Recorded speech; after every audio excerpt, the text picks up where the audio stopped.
Good morning, children. Today we will learn about the second chapter in science, that is acid, bases and salts. बच्चों, जब ये concept आता है कि acid, base और salt क्या होते हैं, तो कुछ चीज़ें जो हमारे आसपास होती हैं उन पर आप विचार करें. जैसे कई बार ओवर ईटिंग होने पर जब हमें स्टमक होता है तो डॉक्टर लोग बोलते हैं कि हाइपर एसिडिटी है. मतलब ये हुआ कि आपके स्टमक में जितना एसिड चाहिए उससे ज़्यादा एसिड सिक्रीट हुआ है. तो उस समय आपको जो भी मेडिसिन दी जाती है, या आप कई बार देखते हैं कि आपको डाइजीन टेबलेट या सोडियम बाइकार्बोनेट, मीठा सोडा, ये चीज़ें जो हमारे घर में अवेलेबल होता है, हम उसको पहले लेते हैं और इससे हमें तुरंत रिलीफ मिलता है. तो इसका कारण ये है कि जो एक्सेस एसिड का सिक्रीशन हुआ है उसको जो हमने बेस लिया है, जो मीठा सोडा हमने लिया है वो बेस होता है, वो उसको न्यूट्रलाइज कर देता है. अब बात ये आती है कि हम कैसे जानेंगे कि एसिड क्या है, बेस क्या है. तो बच्चों, इसके लिए कि एसिड क्या है, तो सबसे पहले हम ये जानें कि एसिड के कैरेक्टर्स क्या क्या हैं, हम कैसे उनको जान सकते हैं कि एसिड क्या होता है. तो देखिए, एसिड फर्स्ट है द सब्सटेंस विच इज सोर इन टेस्ट. ये बहुत ही सबसे ओल्ड डेफिनेशन है, सबसे पुराना कॉन्सेप्ट है कि ऐसे सब्सटेंस जो सोर इन टेस्ट होते हैं उनको एसिड कहा जाता है. And the substance which turns blue litmus to red, वो एसिड होते हैं जो कि ब्लू लिटमस को रेड में टर्न करते हैं. The substance which gives H plus ion in aqueous solution, ऐसे सब्सटेंस जिनको अगर हम एक्वस सॉल्यूशन में रखें तो वो H प्लस आयन देते हैं.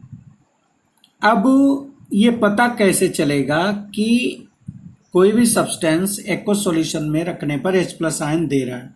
तो इसका सीधा सा टेस्ट है कि अगर आप ब्लू लिटमस सॉल्यूशन उसमें ऐड कर दें या ब्लू लिटमस पेपर उसमें डिप करें, तो जो ब्लू लिटमस है वो क्या हो जाएगा? रेड हो जाएगा. ऐसा सॉल्यूशन मिथाइल ऑरेंज सॉल्यूशन को पिंक या रेड करेगा. अगर ये सारी चीज़ें वहाँ पर हमें ऑब्जर्व हो रही हैं तो वो सब्सटेंस क्या होगा? एसिड होगा.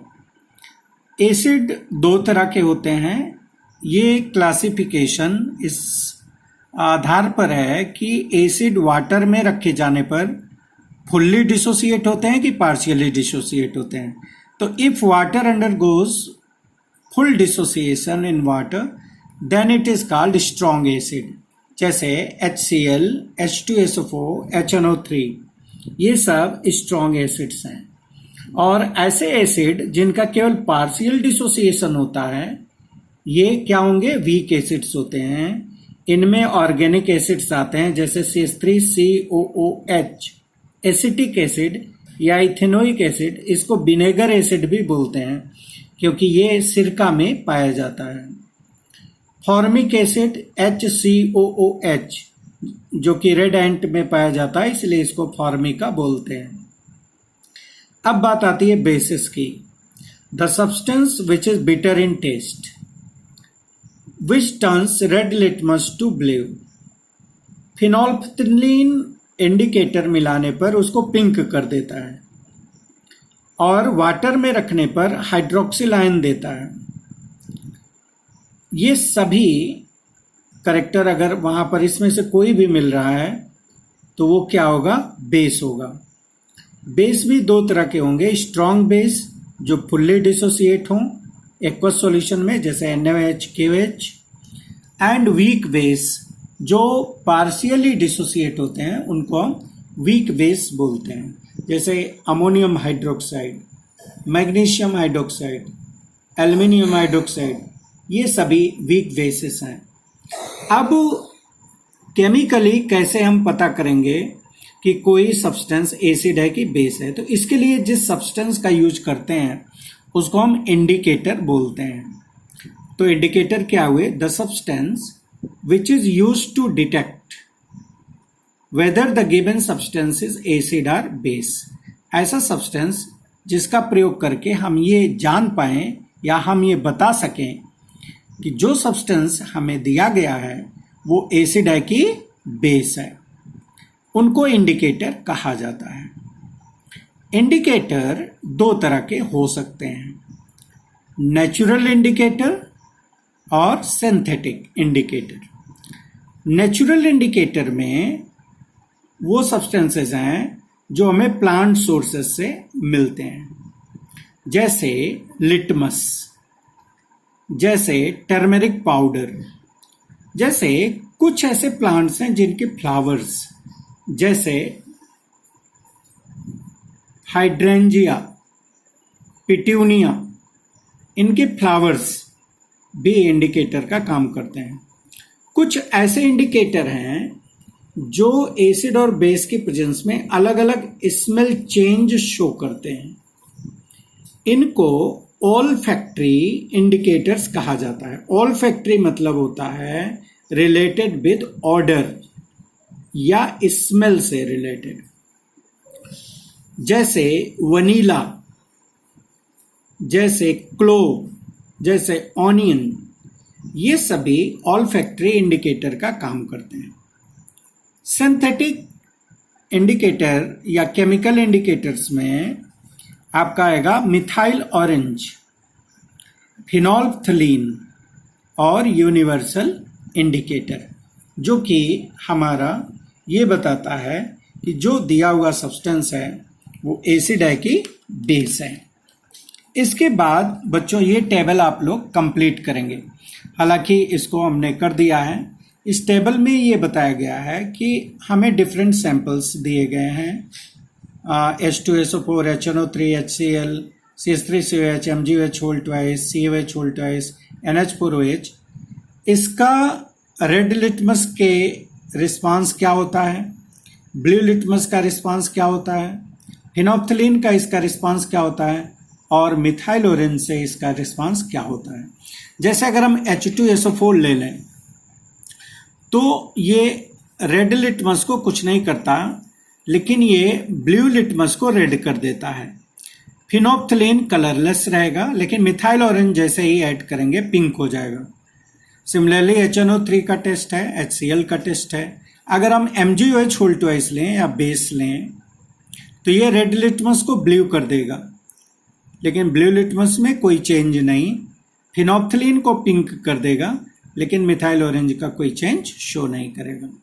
इसके बाद आता है कि reaction of acid with metal, कि how any metal react with acid. तो बच्चों इसके लिए एक सीधा सा तरीका है कि अगर हमने रिएक्टिव मेटल लिया हुआ है, अब रिएक्टिव मेटल वो मेटल होंगे जिनकी पोजीशन एबव हाइड्रोजन होगी पीरियोडिक रिएक्टिविटी सीरीज में। तो जब कोई मेटल एसिड से रिएक्शन करेगा तो उसमें साल्ट और हाइड्रोजन गैस जरूर बनता है।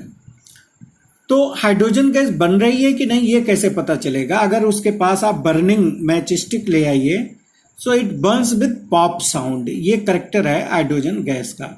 जैसे मान लीजिए जिंक को आपने जिंक लिया और उसको आपने एक टेस्ट ट्यूब जिसमें सल्फ्यूरिक एसिड लिया उसमें ऐड किया, तो तुरंत आप देखेंगे कि वहां पर एक कलरलेस गैस इवॉल्व हो रही है, बबल्स आ रही हैं, और जैसे ही बर्निंग कैंडल उसके माउथ पर ले आइए, it Burns with pop sound. Similarly zinc reacts with HCl, magnesium reacts with H2SO4। तो ये रहा कि how any reactive metals react with acid. बच्चों अगर हम मेटल का बेस के साथ रिएक्शन देखें तो जनरली मेटल्स वीक बेसिस से रिएक्शन नहीं करते हैं, लेकिन अगर हम स्ट्रॉन्ग बेस लें लाइक NaOH और इसको हीट करें, जैसे यहाँ ये बहुत ही खास रिएक्शन है, अगर आप इसको देखें, so this is very important reaction कि when NaOH is added to zinc pieces और फिर उस टेस्ट ट्यूब को हम हीट करें, तो फिर आप देखते हैं कि वहां पर भी बबल्स आती हैं, और ये बबल्स किसकी होती हैं? हाइड्रोजन गैस की होती हैं। और यहाँ पर जो दूसरा प्रोडक्ट बनता है सोडियम जिंकेट बनता है। तो इस रिएक्शन के लिए आपको स्ट्रॉन्ग हीटिंग करनी पड़ेगी। तो ये रिएक्शन इम्पॉर्टेंट है from examination point of view, क्योंकि अदर बेसिस या जो उनका वीक सॉल्यूशन है वो मेटल से रिएक्शन नहीं करता जब तक उसको स्ट्रांगली हीट न करें। इसके बाद एक दूसरा रिएक्शन है, उसका हम केवल आज प्रिंसिपल देखेंगे कि रिएक्शन ऑफ मेटल कार्बोनेट और metal hydrogen carbonate with acid. तो बच्चों ये जान लीजिए कि जो भी आप कार्बोनेट लेंगे उसमें कार्बोनेट आयन जरूर होगा, और जो एसिड लेंगे वो H+ देगा। तो बेसिक रिएक्शन यही होगा कि कार्बोनेट आयन एसिड से रिएक्शन करके कार्बन डाइऑक्साइड गैस बनाता है। सिमिलरली बाइकार्बोनेट भी एसिड से रिएक्शन करके कार्बन डाइऑक्साइड गैस बनाता है। इसके साथ और साल्ट भी बनेगा, जो हम आगे वीडियो में इस रिएक्शन को सीखेंगे। और कार्बन डाइऑक्साइड जो गैस बन रही है इसकी टेस्टिंग कैसे करी जाएगी, all this we will learn in next video. Thank you very much.